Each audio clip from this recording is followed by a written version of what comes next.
Just as easily as that. Right. Hello, everyone. I'm here with Lauren, who now apparently lives in my house. And we decided that we're going to just have a chat. And we thought it could be fun if you guys want to not watch while we do that, please. Lauren, thanks for being here. Yeah, thank you for having me. Thanks for being in my house. For days. How's it going? It's going really well. I didn't die of gas poisoning. Do you want to give people some context on that one? Yes. So I smelled a really rotten smell coming from... This is painting a nice picture of the place I live in, so I appreciate that. It's terrible. It's falling apart. There are rats scurrying all about, and I think that's probably what it was. Just a really huge dead rat behind your... No, but I thought that there was a gas leak, and I was just casually texting you about it, and I feel like it was bigger than it was supposed to be. I was in Orkney getting messages saying, or having a call rather, where the gist of the call was there might be a gas leak. So okay, I texted I you. I could smell gas. So I had a headache for 2 days, yeah, and there was the smell that came in and out. It was sometimes stronger, other times not, and that happened to me once in my house. I had a gas leak. Anyway, so I was like, I should maybe say something, because now I'm getting paranoid about it. And what if I didn't say something? Then Adam and Rosa blow up one night, and then I have to carry that around with me for the rest of my life. So I didn't want that. So perfect. Well, listen, thanks for coming to do the podcast and being here. That's just awesome to welcome you in, and thanks for all of that information as well. There was more. But yeah, how's it going? So you're here in Scotland, living in my gas. I shouldn't say what I was going to say there, but the gas house doesn't really work. How do you like Scotland? Tell me about that. What do you think about being? Because Lauren is over making a record. We're making a record. It's one of my favorite things that I've worked on. And we are also going to make another record, which is probably not going to be as good. But we'll do it anyway, just for the money. And truckloads of money. Yeah, that's right. But so this is your first time in Scotland, right? What do you think? I don't want to leave at all. I'm getting really bummed about having to leave. God, I don't. The people are so nice. No. I swear, I'm being genuine. The people here are so nice.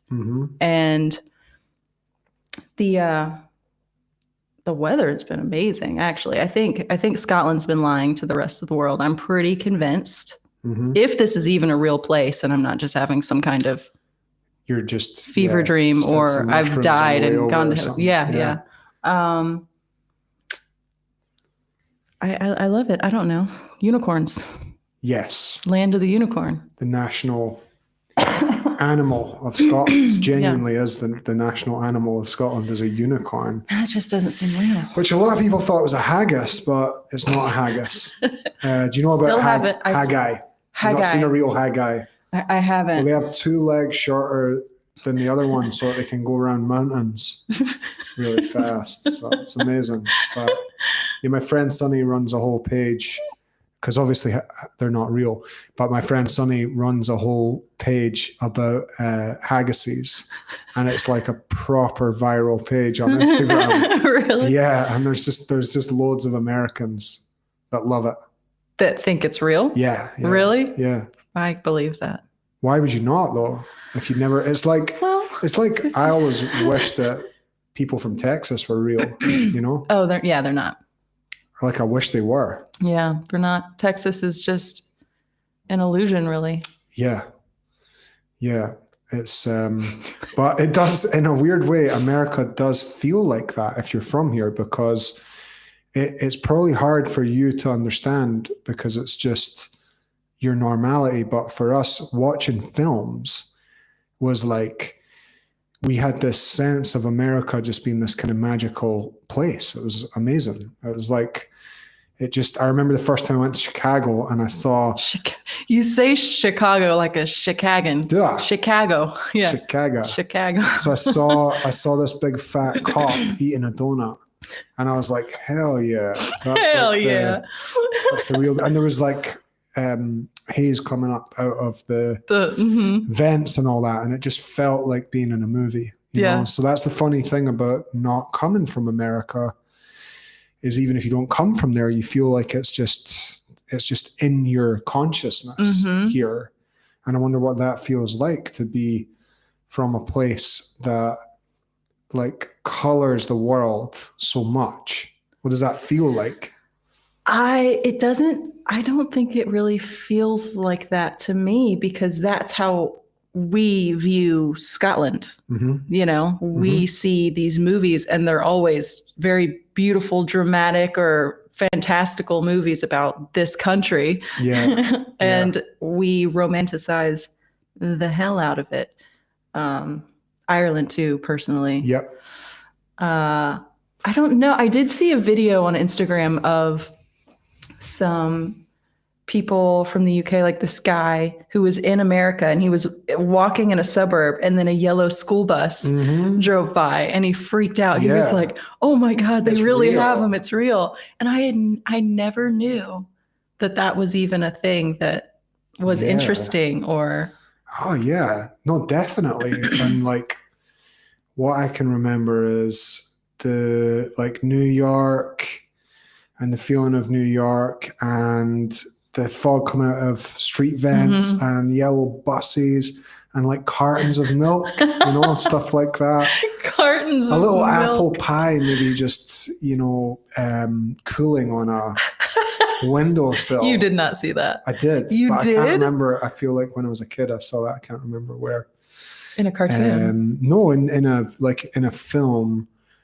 But I suppose part of what we have coming from here is because you guys are like our cousins, really.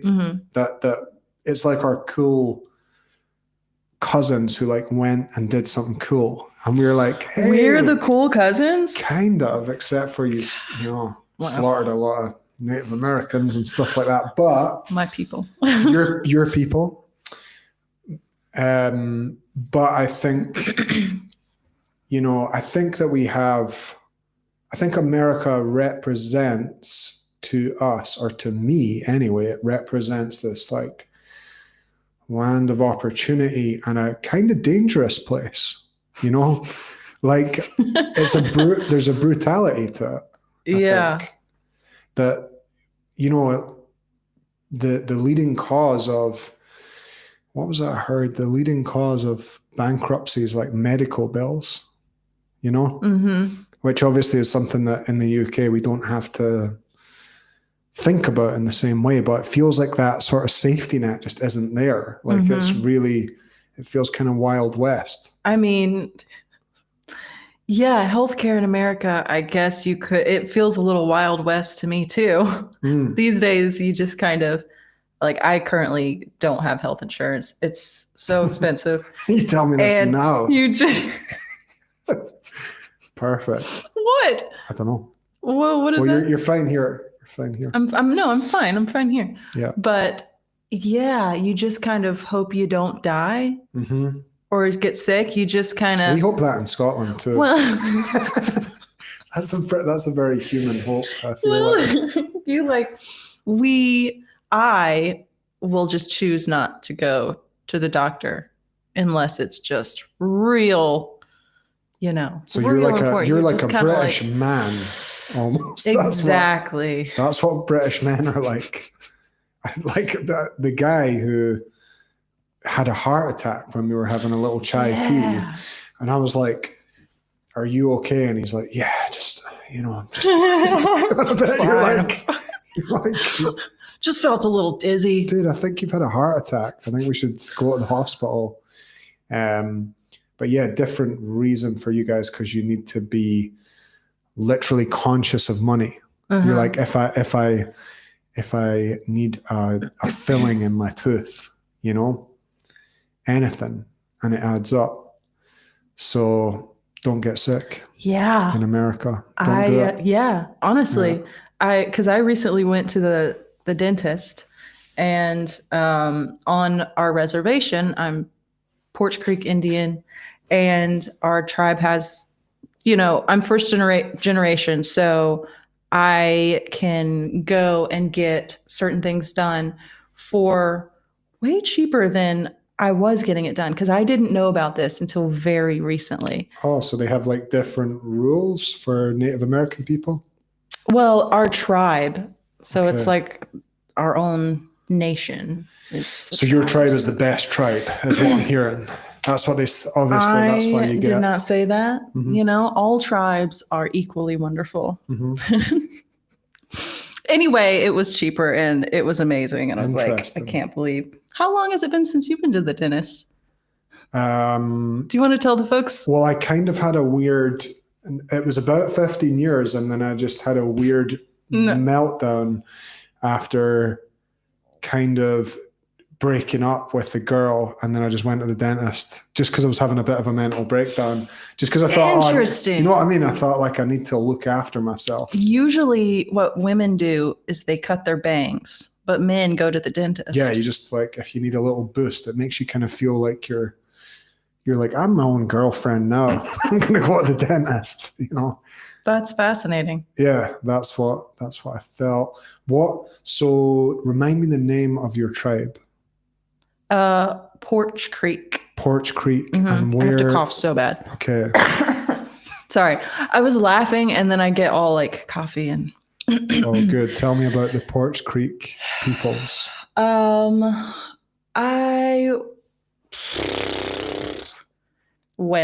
We are located in South Alabama.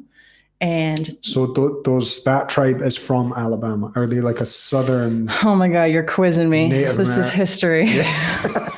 Don't quiz me on this we right need now. Someone like I'm gonna forget everything. Go, look this up. We don't have that, so we're just gonna look it up. Look up someone. Look up the history. We're Creek, and we're just like the sector of Creek that moved down to South Alabama. Porch is the town in Alabama where the tribe is located. Where did you meet anyone like older family people that were from that kind of world, from that tribe? I grew up going to the powwows every year, which was really fun. And I remember my grandma Ruby, she always reminded me of the tree in Pocahontas that had the face. Have you seen that? I have seen Pocahontas, yeah. Okay, good. That's what I'm basing all of my Native American knowledge on. It's exactly like that. Yeah. Perfect. No, but she did always remind me. She had like the sweetest face. And I remember her pretty well. And we would have family reunions, but I wish I was closer to that side of the family. It's just, we lived about 45 minutes to an hour away from the reservation. So I never lived on the reservation. I didn't go to school on the reservation or anything. But and do they have their own schools and stuff? Yeah. Their own hospital, school, police force. I mean, it's like its own thing. Whoa. Yeah. That's interesting. I was just up in Orkney there. And in some ways it feels a bit like that there, because I was just thinking how you wouldn't have people slip through the cracks there in the same way, because they kind of self-police their own thing there. Does that make sense? It's like a kind of like the community is very strong. No one would break into someone's house and steal their stuff because everybody knows each other. And if they did, then someone would find out and go and sort it out or whatever, which Scotland's interesting like that. It feels like you have the Central Belt, you have Edinburgh, you have Glasgow, you have Stirling, but then all the other places are kind of just little states. Maybe like in America, What do you think is the difference for you? I was thinking there, you said you've been in Ireland and Scotland. Did you notice any difference between Ireland and Scotland so far? I mean, I was only in Ireland for a week and spent most of the time just with my parents in their house. So it was great. Because they're watching right now. So oh God, my mom probably will. It really, I love my mom. She's amazing. My stepdad, amazing. Wonderful people. I met him, big B.O.B. Bob. B.O.B. Big B.O.B. Anyway, differences. Who would you say is better looking out of the Scots than the Irish? Probably the Scots, right? Oh, well, I'm not. Hey. You got Cillian Murphy over there. He's pretty. Cillian Murphy. He's got some nice eyes. God, I love me some Cillian. Yeah. Yeah, that's true. It depends. Girls love him, huh? Yeah. What is, like it's for like, me, it was the 28 Weeks Later when I was younger. I was just like, I love that film. That was an amazing film. I still haven't seen the new one, which is crazy because I was really excited about it. Did you enjoy Apocalypse? Do you enjoy the idea of being in an apocalypse as a thing? Do you like the idea of it? You know, I was thinking about this today. Not really apocalypse, but it kind of fits in. I was walking around. I went to Dean Village or Dean Village. Dean Village. Yeah. And I'm like, this place is amazing. It's beautiful. What would make it more beautiful is if all of these people, except for me, left. Sorry. I'm joking.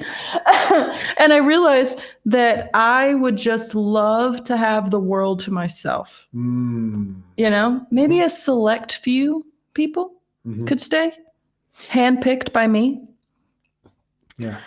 There will be like a process of, you know, deciding. I'll fight whoever I have to fight to stay in the game.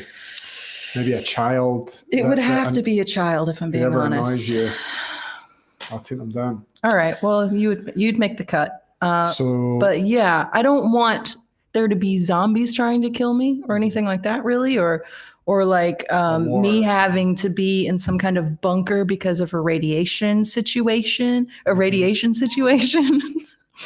That's a name for a good apocalypse movie. The band name. Yeah. Not the band, the situation. Yeah, I know what you mean. I had this thought really clearly about maybe 4 years ago where I thought, I wish the world would come to me. You know, I just felt like, because I'd spent my whole 20s just going everywhere. And I thought, man, I wish the world would come to me. And that's kind of when I got into social media, because I felt like Edinburgh's so cool. And to be able to just film it and kind of show it to people. But it's almost a similar thought. Like I know what you mean about the desire to be completely alone and connect to people as well is a really strong desire, isn't it? It's really weird. I heard this quote once that said, the whole world's designed so that people don't sit down and look at each other in the eye, because if they did, the whole system would just fall apart. Yeah. And I think that's true.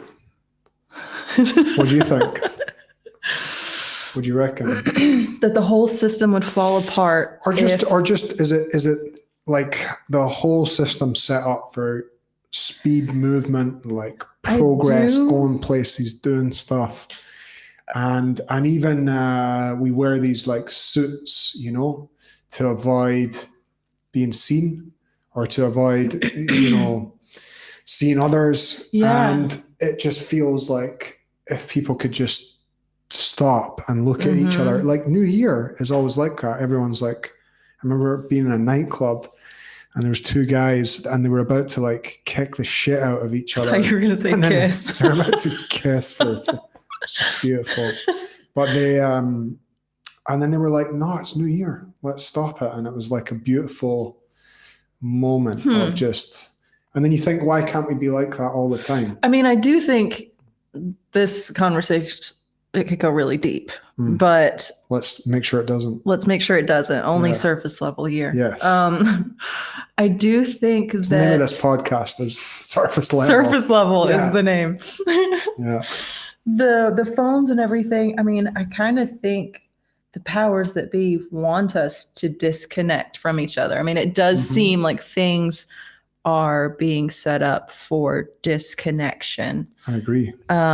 Which is kind of scary. And I think that it makes it even harder for people to be seen, to want to be seen. Because I have that where I go into a space and I just wish that I could be invisible, but I feel the exact opposite. Yeah. I just feel like I walk into a restaurant or anything and like everybody is staring at me, and not in a conceited way, like the opposite. Like I'm probably doing something that looks really stupid, or I'm about to drop all of my change and have to pick it up in front of everyone. And then they're, like all of these little things. Yeah. And the safety is to just like, I'm just going to stare at my phone. I'm just going to stare at my phone and just disconnect from this until I'm out of this environment.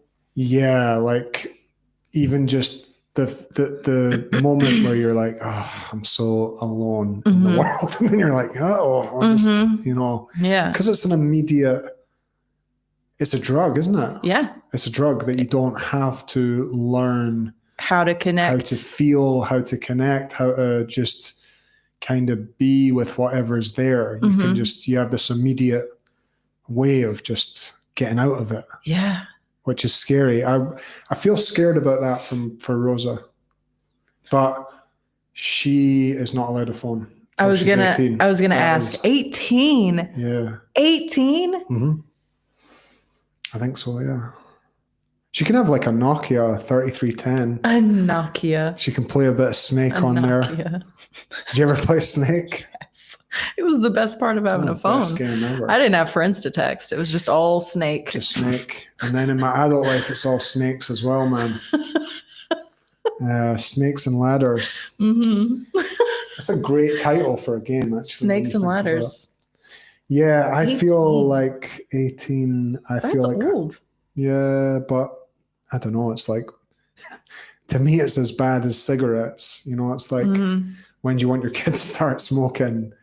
The answer is always going to be never, but as late as legally possible. I want to see how this goes when she gets teenage age. I'm pretty stubborn, so. But so she. There's a definite. There's you, and then little you. The world, yeah. And you're also. But there's her world, and there's like her friends, what they're doing, and I understand the social pressure of wanting to be in the tribe. That said, I came from my background was so crazy that I used a lot of things that were not that healthy to avoid myself. That's always been a possibility. That's not new, like using cigarettes or alcohol or fighting or relationships or gambling or whatever. Just talk about a great Friday night, just a good old time. Gambling, huh? Before everyone became woke. And the world was ruined. Before it became too Disney, you know what I mean? Disney. Too Disney, what do you mean? Like you feel, how Disney became a bit kind of like... Oh, woke? Yeah. Woke Disney? Yeah. Yeah, I feel like wokeness is a bit insulting to humans. Because what I think is we're such primal creatures, and we're dealing with such this primal big bit of matter that's just like eat foods, fight, get money, like our mind says that Big walk. To try and override it with a culture just seems like kind of stupid to me. And it does feel like we've gone full circle now. Like people are not full circle, but it feels a bit like the world's a bit less crazy than it has been in terms of wokeness. Less crazy? I think it's less woke. I think people are getting like tired of that. I think it's like we're so tired. I think woke, we put this term, we created this thing, but isn't it just kind of consideration, just kind of general that it's become a monster of sorts?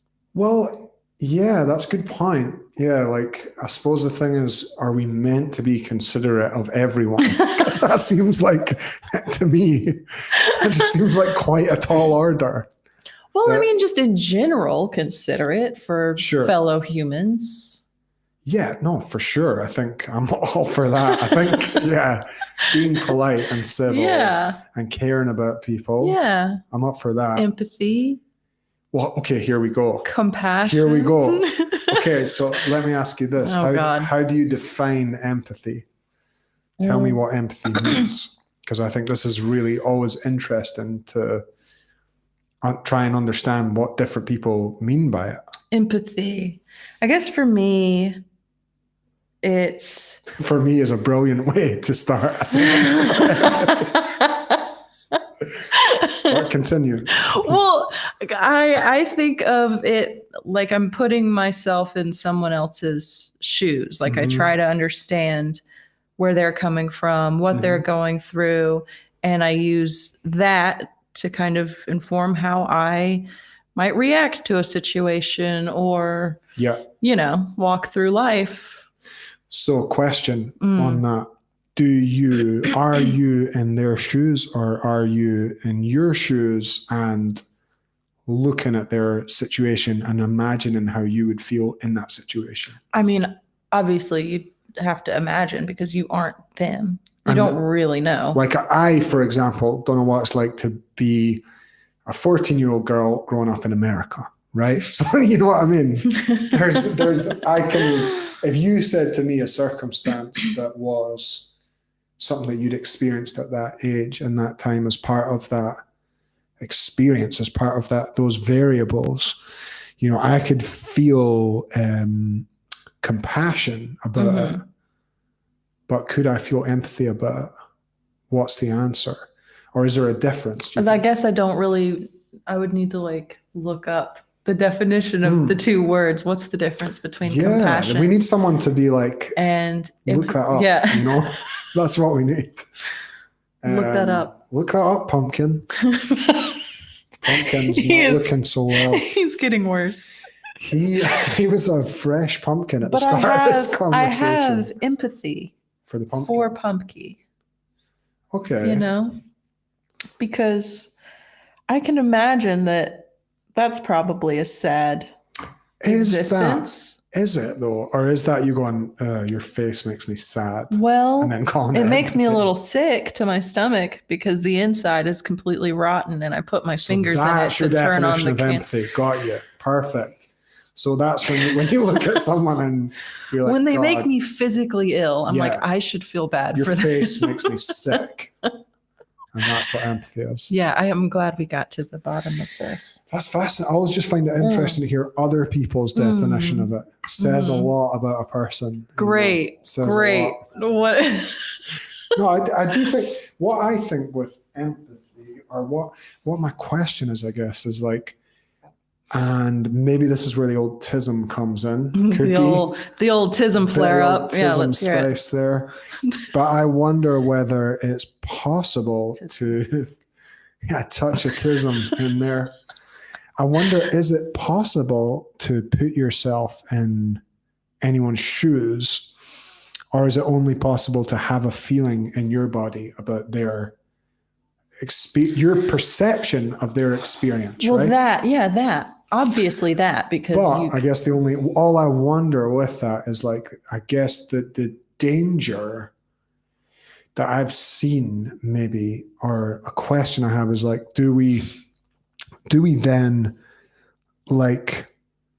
feel sorry for people who don't want to be felt sorry for? Can that happen? Who don't want to be felt sorry for? Well, if I just think about the times in my life, right, where I was suffering the most, was I thinking, oh, I'd love someone to just feel really sorry for me right now. I maybe did think that a bit, but At least subconsciously. Unconsciously, maybe. And there's something Unconsciously? Yeah. Same thing, right? I don't know. Is it? I don't know. Look that up. Is it, is that really what we need? For people to feel maybe sorry. You do. You need to be seen, right? Seen. Pain needs to be seen, probably. Does it need to be seen? Can it be seen? Or do we want it I heard this quote recently. Do we just want to feel like it's seen? Which is something that we could just go, right now, I feel like it's seen. It's a feeling. Like, that's so interesting to me. That, like, people talk a lot about closure. I was just about to say, yeah. And when people talk about closure, what they usually mean is it coming from like an external, someone else did a thing and now I know how to feel. Mm-hmm. But what if closure is just like, I have had the experience where I've just arrived in a place with certain people in my life where I've been like, right, that's case closed. Yeah, They're a terrible person. And I'm an amazing person. They're all case closed. Yeah. Can we cuss? But have you, Okay. Have you, Fuck yeah. hell, calm down. Have you ever reached closure with somebody who you didn't have closure with them in a relational sense, but you found it in yourself? Absolutely. Yeah. Had to. Mm-hmm. Awesome. Well, let's move on from that very, very quickly. Do you want to elaborate about that, Tom? Oh. You don't have to. It was, well, one that comes to mind was how much do I want to say on the internet live? It was a friend who she ended up ghosting me. My ex-husband had something to do with it as well. And yeah, we were becoming friends and getting, kind of close. And then she just vanished. And that, for some reason, hurt so much. Yeah. Because I couldn't understand why someone was acting like they were so close with me. Like we were like building this friendship. It was early stages, But when you meet someone that you kind of click with, mm-hmm. and you think like, oh, this is good. Maybe I've found a person. Mm-hmm. And yeah, she just kind of dropped off the face of the planet. I now know why-ish, but I didn't for a long, long, long time. And it was very, very painful. Mm. And I was even going through really painful things with my ex-husband as well. And for some reason, that was just up there. Mm-hmm. And I still, I never did get closure or hear from her in any way at all. Yeah. And there's more information I could give on this too, but not here. Yeah, it was kind of messed up. And I had to just find my own closure and figure out how to be okay with that. I'm like, okay, yeah, that happened. And you go through the stages of like, was it me? What did I do wrong? I'm just like bargaining with it. Sort of. Yeah. Mm-hmm. And you have to go through all of this rigmarole. It was great. Did it feel like a breakup? Mm-hmm. Yeah. Same feeling. Mm-hmm. And it wasn't even, we hadn't been friends that long, which mm-hmm. is strange that it affected me so much. Well, not really, because there are details. It's very complicated. But join my club for the real download. I'm going to put a PDF of the whole story in there. Yeah. There is a story for sure. Which, and mm-hmm. That's so weird though. So it's like, because if someone dies, right, they're gone, and they're like, okay, they're gone. Yeah. But this person, it's like they are dead, but they're somewhere, they're still there. Yeah. And yeah, they're just living their life, mm-hmm. and you're living your life, and time's passing. Mm-hmm. and events are happening. You're like, oh, it's a birthday or this or that. It's just. I had actually bought her a birthday present, like a little bag of cute goodies. And I hadn't heard from her. And I took it to where she worked, which was she worked for my ex-husband. Interesting.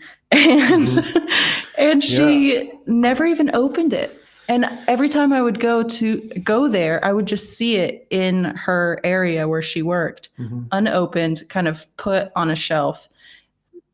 And it was like, geez. I eventually just took so after like 2 months, I think I just took the bag back. Yeah, take the bag back. Yeah, I kept the stuff. God. It was cute stuff. It's funny how objects kind of give you that feeling sometimes, don't they? Just how they'll just sustain through all of this stuff that kind of goes on and they're just there existing.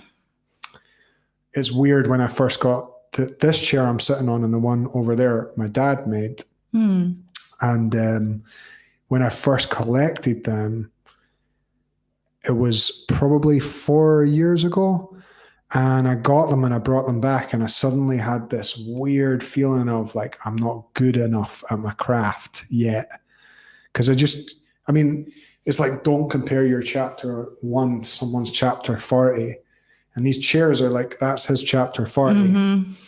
But I remember looking at them and just having this weird feeling of like, because when my dad died, I felt like the king's dead, I'm the king now, in a way. And it was really hard, but it gave me this sort of confidence in another way.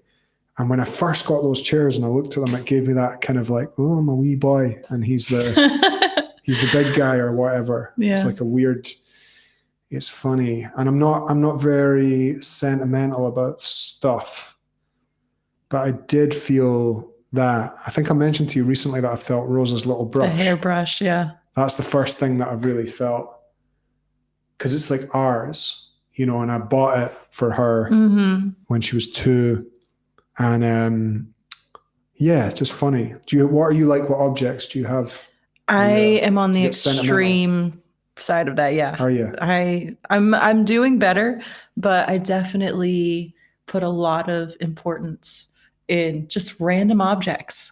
Yeah, just even like I would even save any kind of airplane ticket or movie stub or that's cool, yeah, everything is nostalgic. Everything is sentimental.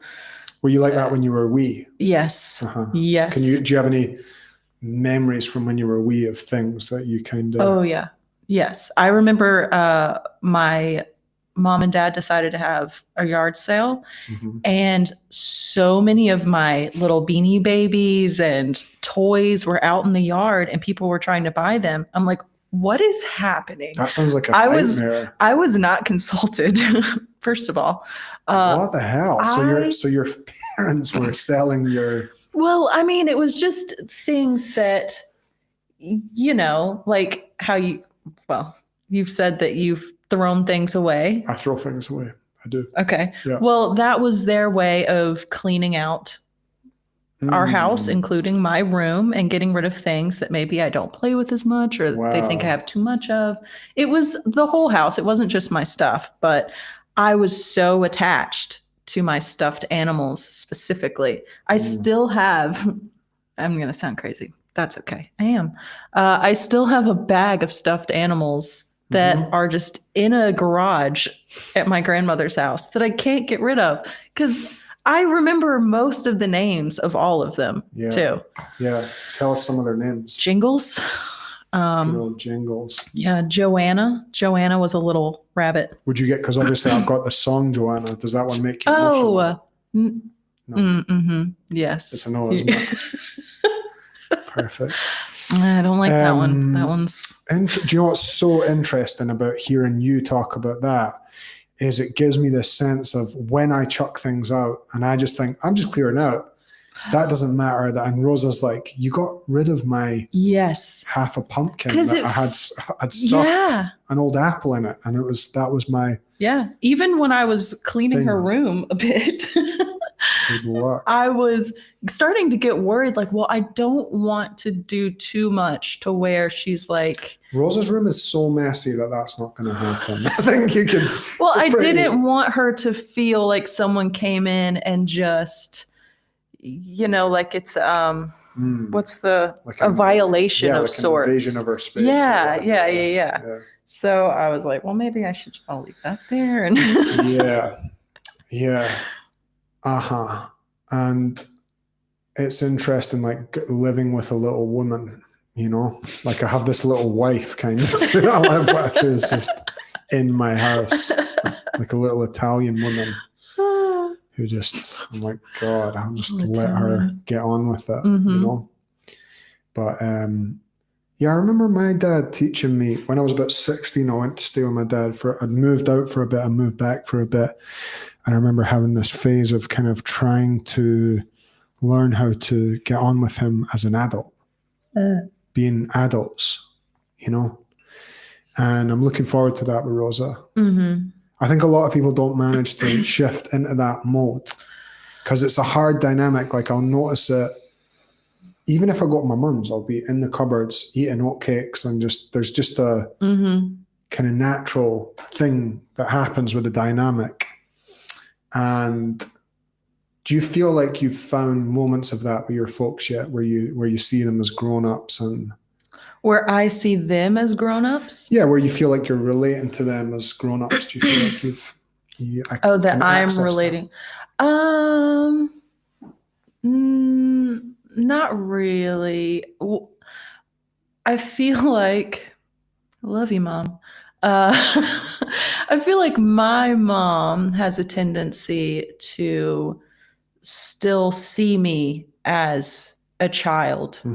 And I don't know. It feels, I'm 36 now, and she will still say things to me, and my me mom too, my grandmother, like almost like I'm an idiot. But I realize like, oh, she's talking to me as if I'm still this, little girl that doesn't know how to figure things out in the world, or doesn't know this or doesn't know that. But as a 36-year-old, it just feels like she thinks I'm an idiot or something. I'm like, Mom, I'm good. I'm 36. Yeah. Well, make sure you don't go outside at night. And, like on this trip, she doesn't want me leaving the house once the sun goes down. And I get it, but I guess is it that thing of, I remember reading this book when Rosa was really wee, and it said, don't say be careful to your kids, because what you're really saying is, be careful, I couldn't handle it if something happened to you. And that can create an anxiety. And that really stuck with me. I realized that I've noticed more mothers saying it. It's a very motherly, yes, careful, be careful. But what they're kind of saying is, I won't be okay if you get hurt. And that's quite a pressure for a kid, Yeah. Because what you really want is like, world's risky, but I've raised you well. Good luck. And I'm there if you need me. That's really what you need. Yes, I agree. Yeah. I didn't get that. No. Even still. And again, my mother does this because she loves me very much, more than anyone in the world. But it's very, more than your sister. I would definitely more than. And that's Reagan. On the record. No, I'm pretty sure she loves Reagan more than me. But it's fine. Totally fine. Whenever she'd say, be careful. And even now, it's like she sees danger everywhere. And it's like danger. And as a kid, if you always feel like you're just in bubble wrap in a sense, I felt like nothing could ever.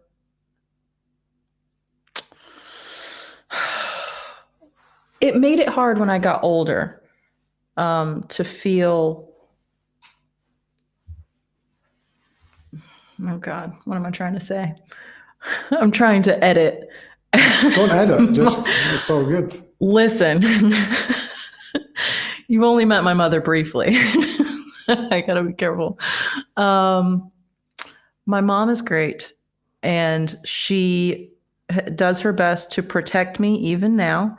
I do wish that I had learned a little earlier how to function in a dangerous world without just having danger pointed out to me constantly. You know, I feel like there's a difference between like, this is dangerous, don't do this, because then you're just like, okay, I can't do this. I can't.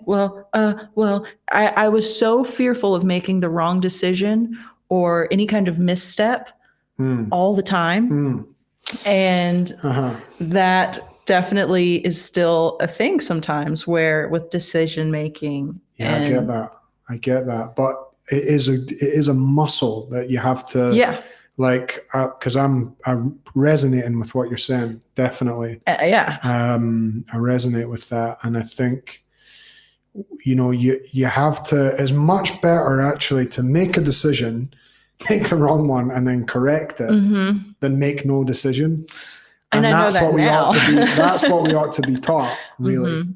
And I think in healthy fathering, that's the point of a dad. I think that's really, because I think if you break it down to a biological thing, and there's quite a lot of research on this. This is not me just making this up. Mothers are nurture. Look that up, pumpkin. Mothers are very nurture based. Yeah. And the role of the dad is different. The role of the dad is like putting scaffolding around the kid of, hey, this is what life's going to be like. You got to get out, like a bit of danger. Right. And that's one thing. I was actually pretty lucky to have that, because my childhood was, when I say chaos, really good, right? It was a dream. It was chaos. But occasionally I would have time with my dad, and every time I saw my dad, he was just like, you're big enough and ugly enough to do this, or the world will do that to you, and you better, you know, and like, that sounds harsh, but it was great. It was a great thing. And it gave me a lot of confidence in a way that I think I see it. This is very, very not a popular opinion to have, but I see a lot of deficits in single mothering. I see it because I think there's a tendency for a lot of single mums to overcompensate, and sometimes in really toxic situations take out their anger at men on the kid, not on the kid as in an abusive way intentionally, but there can be this situation of, you know, by leaving things out that are important for the kid, that there's something missing for people there, you know. And I think that is a little bit of a hole that we have in society right now. I think we need dads. I think you see like the impact when that presence is not there. And it's not to discredit mothers, but you need both, I think. Yeah, I think both are important. I mean, there's a reason why you need both to make it. Yeah, to make right. That's a good point. To make the child. That just reminded me of the woman who said, I like it better with the hat on. I was like, that's my life, dude. But yeah, it's like, I didn't really articulate my point particularly well there, but I suppose what you can see is like I can do this on my own, especially for mothers who have a son. That's a really bad unconscious message to send to their son. Even though what they're trying, it's well intended, right? Because they're trying to say, it's okay, we'll handle it. We can do this, just us. Yeah. But what they're actually also unconsciously saying to the son is like, men don't matter. And when you say that, here we go. It's charged. I get it. It's a charged one. I'm not like, what is the alternative though if there isn't a father figure? I mean, clubs, You know, like Well, it doesn't, yeah. there's actually research on this. It doesn't need to, if there isn't a dad in the picture, it can be an uncle, it can be a granddad, it can be the scout leader, it can be the boxing coach, it can be someone. But the point is that when a child has a masculine figure in their life that they're able to reflect things off, it's better. You know, just the same as, I mean, if I'd been raised just by my dad, I think about this a lot, how I would just be like an animal, really, you know? And in a way it would be easier, but you know, you need both in the pot. Yeah, You know? I agree with that. I think that it's definitely important. I was just thinking, you know, yes, there's always ways to try to get male influence, but I don't know, sometimes it's more difficult. I don't think it's certainly more difficult if you hate men. Let's just be honest about that. If you hate men, you're talking about such a specific thing. Okay. Yeah. Okay. This is not a general. So you're talking about the single mother who hates men and is determined to raise her son on her own with no male influence because she thinks that it's possible. Yeah. Okay. Which I think is a societal problem. And I think that there are aspects of society that propagate that due to rightly so a corrective process whereby we had to go, yeah, women are fundamentally kind of the most important part of nurturing and raising a kid and often do most of the work. But we missed a crucial thing there, which is you need both in the mix, you know? But I don't And when you don't have both in the mix, there's a lot of statistical evidence on, you know, likelihood of being addicted to drugs, likelihood of being, you know, involved in crime. All those things go way up. So it's not like it's not even a moral thing. It's almost like a statistical thing, you know? I think that the issue doesn't just start with the angry woman the anger towards men, because I personally come from a long line of, my family is mostly strong women that have, in many ways, mine's too, in a lot of the ways that you can think of, have been very wronged by men, by fathers, by husbands, boyfriends, by boys, really, not by men. That's the thing, because men don't, you know, let people down like that. What we would like men to be, but there's so many bad experiences that women are having with men on a daily basis. Just in regular life, just walking outside of your house, and you can have a negative experience with a man as a woman. So, you know, I grew up in a family of very strong-willed, opinionated women that don't have like the utmost respect for most men, probably because of things that have happened to them. So it's a reaction to something and things that kept happening.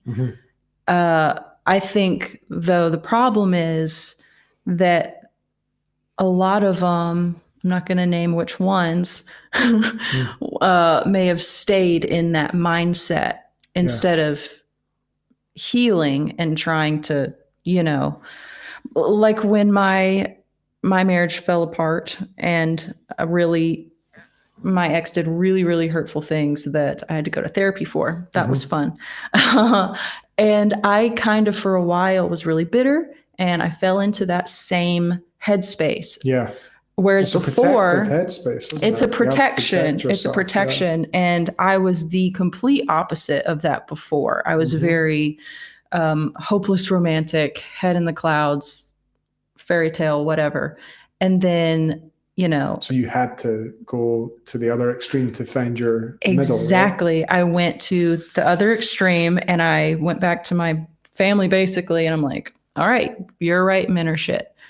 And I bet that felt good for you because in a way, this is the thing with like family constellations is like, it feels good to belong, even when the belonging sometimes isn't the healthiest. maybe I think still on some level hated that belief. It never really felt authentic to me, but because I was in so much pain, it did feel like a protection. And for at least a couple years, I was like, I don't want a man to look at me. I don't want a man to talk to me. I know because it's on the new album. We've explored it.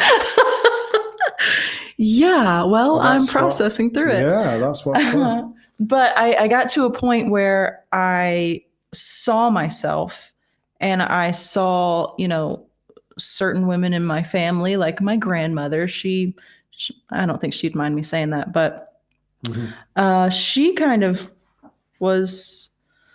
didn't have a great father. He was abusive, alcoholic, all the things. And her first husband cheated on her many times and just, one thing after another. And so she kind of remained in that space of like, don't need a man, blah, blah, blah. Yep. And I decided that I don't want to do that. And I wanted to open myself back up to the possibility that there are actually good men in the world. And I also think that when you focus on those things, you'll see more of those things. Of course. Absolutely, yeah. Yeah, that's important. Yeah, and good on you, honestly. Thank you. Seriously, though, like it's cool that you're doing that work for yourself, for your own thing, for what you want, right? Rather than just staying in the kind of because it just comfort zone. So it just feels heavy, it was too heavy for me. I'm like, I don't actually truly feel this way. It just felt like a protection. John Lennon has a line in a song where he says, "A working class hero, it's something to be." And that always stuck with me. I thought, like, we're all looking for something to be. And it's like, pick something good. You know what I mean? Because for me, I could be a junkie, or I really could have been. And I really could have been in just a lot of trouble, really, or in very complicated, messy, not that great relationships, or whatever, but it's all something to be, And I think there's not enough understanding that like life's so chaotic that everyone's just trying to find something to be. And that can be dangerous if it's not a good thing for you, if it's something that, Yeah. I mean, I felt like I was getting a good picture of what I didn't want my life to be. You need that contrast. Yeah, I think to create. I saw what I didn't want. And even as far as people that did get married and, do have men in their lives in my family, it's not always what I would want either. So I observe and I figure out how I want to believe and think. And I just choose to believe that there is at least one man out there. So ladies and gents, this is an open audition to be Lauren's boyfriend. Send your tapes to Headshots. Chunky Lover. That's my Headshots, email. height. Finances. Not bothered. Height. Just height. That is your wallet. That's it. Yeah. That is apparently one of the biggest for women. That's a whole other chat we could get into. But they say height is like women generally want someone taller than them. Well, I'm tall too, so You're not that tall. I feel tall. I feel Okay, tall, so you need and it's really you need annoying. LeBron or whoever. I'm 5'8". I don't know. Yeah. Oh, No, I do. I know what that is. okay. I don't really have a sense of, is that tall? I don't know. I know that 5 foot short. So I feel like for a woman, 5'8" is getting tall. I feel like that's tall. Well, you're a woman and you're 5'8". So and I feel like I'm tall. Okay. Do you always feel like you're tall? Yeah, because I seem to surround myself with short people. My friends, shout out to Alyssa, hello. Ashley, Jeez. Adam, Alyssa, Ashley, Adam. No, I'm just kidding. I feel like we should sing one song Look for at- people. He's like sitting up straighter. Oh yeah, just my posture I can do better. Should we sing one song for folk? Yeah. Let's do it. And then hopefully the sound's been on. Sometimes it's hard to be a short man. Just been chatting the whole time and no one can hear anything. You guys, did you just say your daughter is 18? No, I didn't. Say that. I'm afraid to read the comments. This is my first time doing something like this. I get really in my head and It doesn't matter. well, It just doesn't matter. None of it matters. yeah, to you. Not to me, just in the real life. Okay. Do you know how long it took you to set up that lighting that you just kicked over? It's better. I just thought that would improve it, just that little nudge. Oh my God, I just had a Charlie horse on my foot. Okay, pumpkin. You see him getting more slanted, right? Yeah, he's melting. He is. He's Oh, my spirit animal. so I did play your guitar while you were gone. Cool. That's fine. Okay, but then I had a nightmare last night because I was very scared that I was going to hurt it. I had a nightmare last night that I played it and every one of your strings broke. Really? And I went into a panic. That's an amazing nightmare. So, while you're off having fun in Orkney, I'm having nightmares about ruining your guitar. I don't have fun. I don't enjoy things. Right. Yes. I just grind. He's too enlightened for that. Too enlightened for enjoyment. I'm above fun. Mm-hmm. Yes. I'll never forget when I heard you say you don't like bowling. Did you say, well, I like drinking. That's kind of similar. Yeah. Try drinking and bowling. It's a blast. You tried drinking and not bowling though. Yeah, it's also a blast. It's brilliant, yeah. I know what I could sing. What about it? Am I? I think it'll be fine. Just You think? I get loud on that. let's sing this and then I'll go and buy some beers and then we can just Do part drunk. two. Yeah, Part two of the podcast. Get cancelled. No, that's the good podcast. My first taste of alcohol, walking by the old beach wall, I felt my every trouble fade away. My first taste of devil's green, I disappeared into a dream. If only it was free, no price to pay. I will go where the rivers flow with whiskey. I will go where the streets are red with wine. While I'm living, I'll stay healthy, focused, strong and wealthy. But in heaven, you can drink till closing time. And the angels bring you steak and eggs for breakfast. Say go on now and take another line. And nothing makes you sad, and your conscience don't feel bad, 'cause in heaven you can drink till closing time. I will go where the rivers flow with whiskey. I will go where the streets are red with wine. While I'm living, I'll stay healthy, focused, strong, and wealthy. But in heaven, you can drink till closing time.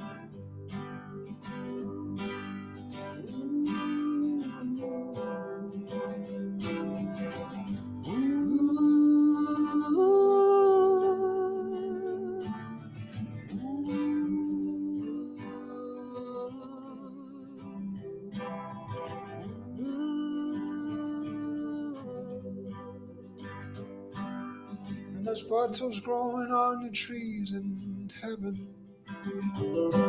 And the bar is open for eternity. And they're always pleased to see you, and they never charge a penny. 'Cause up here, everything is free. I will go where the rivers flow with whiskey. I will go where the streets are red with wine. While I'm living, I'll stay healthy, focused, strong, and wealthy. But in heaven, you can drink till closing time. I will go where the rivers flow with whiskey.